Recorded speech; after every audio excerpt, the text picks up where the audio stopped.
Hello everyone, আসসালামু আলাইকুম। Welcome করছি আরও একটি নতুন রেসিপি দেখার জন্য।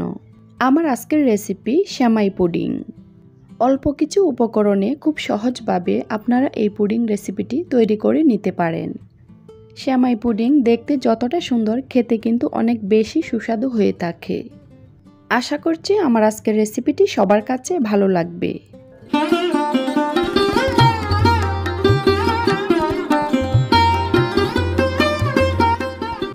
তাহলে চলুন চলে যাই রেসিপির মূল পর্বে। প্রথমে একটি প্যানে দিয়ে দিচ্ছি 1 টেবিল চামচ ঘি। আপনারা চাইলে এখানে রান্নার তেল ব্যবহার করতে পারেন, তবে ঘিটা দিলে ফ্লেভারটা ভালো আসে। দিয়ে দিচ্ছি লাচ্চা সেমাই। সেমাইটাকে আমি ছোট ছোট টুকরা করে ভেঙে নিয়েছি। হাফ কাপের চেয়ে একটু বেশি পরিমাণ দিয়েছি, তবে 1 কাপ না। এবার কিছুক্ষণ ভেজে নিব। ভাজা হয়ে গেছে, এবার নামিয়ে নিচ্ছি।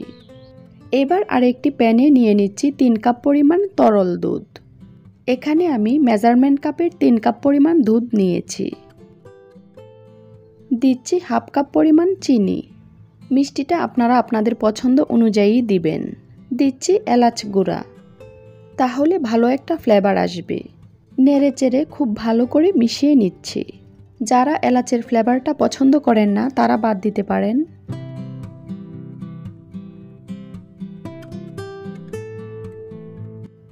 দিচ্ছি 1.5 টেবিল চামচ পরিমাণ আগার আগার পাউডার। 3 কাপ দুধের জন্য 1.5 টেবিল চামচ আগার আগার পাউডার। দুধটা ঠান্ডা অবস্থায় মিশিয়ে নিতে হবে। গরম অবস্থায় মেশালে আগার আগার পাউডার জমাট বেঁধে যেতে পারে। সব কিছু খুব ভালো করে মেশানো হয়ে গেছে। এবার প্যানটাকে চুলায় বসিয়ে দিয়েছি। চুলায় বসানোর পর ঘন ঘন নাড়তে হবে, না হলে জমাট বেঁধে যাবে। দুধ কিছুটা গরম হয়ে আসলে দিয়ে দিব আগে থেকে ভেজে রাখা লাচ্চা সেমাই। যেহেতু এই সেমাইটা রান্না হতে কিছুটা সময় লাগে, তাই আগে থেকেই দিয়েছি।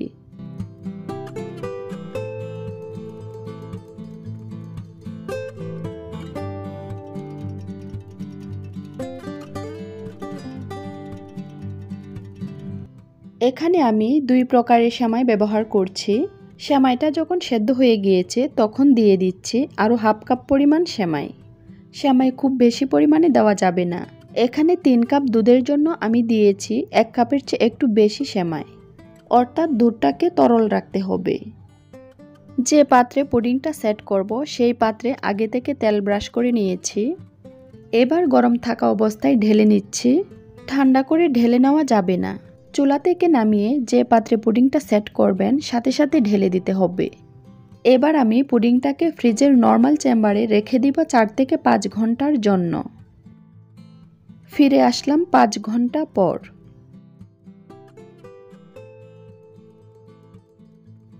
একটি নাইফের সাহায্যে চতুর্দিকে ছাড়িয়ে নিচ্ছি। অনেক সময় নাইফ দিয়ে ছাড়ানোর পরেও পুডিং বের হতে চায় না। আজকে আপনাদের একটি টেকনিক দেখিয়ে দিব। পুডিংটা আনমোল্ড করার জন্য আমি চারদিকে 4টা টুথপিক দিয়ে দিচ্ছি। এতে করে পুডিংটা সহজে বের হয়ে যাবে।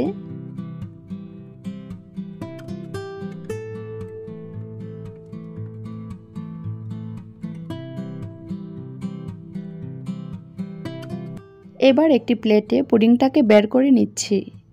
দেখতেই পাচ্ছেন খুব সহজভাবে পুডিংটা বের হয়ে গিয়েছে।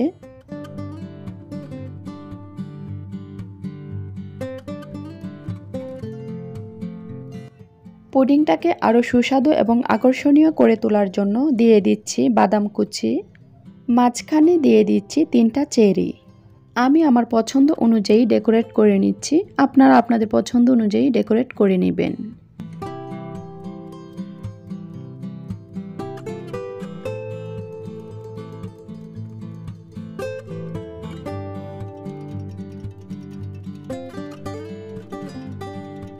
এবার কেটে দেখিয়ে দিচ্ছি পুডিংয়ের ভেতরটা কেমন হয়েছে। দেখেই বুঝতে পারছেন পুডিংটা কতটা সফট হয়েছে। এবার ঈদে বাসায় এই পুডিংটি তৈরি করে সবাইকে চমকে দিতে পারেন। ঠান্ডা ঠান্ডা এই ডেজার্টটি খেতে কিন্তু অনেক বেশি ভালো লাগে। আপনারা বাসায় একবার হলেও ট্রাই করবেন। ছোট থেকে বড় সবাই এই পুডিংটা পছন্দ করবে। আশা করছি আমার আজকের রেসিপিটি আপনাদের কাছে ভালো লেগেছে। আমার রেসিপিটি যদি ভালো লেগে থাকে, তাহলে আমার চ্যানেলটিকে সাবস্ক্রাইব করে রাখতে পারেন। এবং পাশে থাকা বেল আইকনটি ক্লিক করে দিবেন নতুন ভিডিও পাওয়ার জন্য। যারা অলরেডি সাবস্ক্রাইব করেছেন তাদেরকে অনেক ধন্যবাদ। আবারও চলে আসব নতুন কোনো রেসিপি নিয়ে। সবাই অনেক ভালো থাকবেন। আল্লাহ হাফেজ।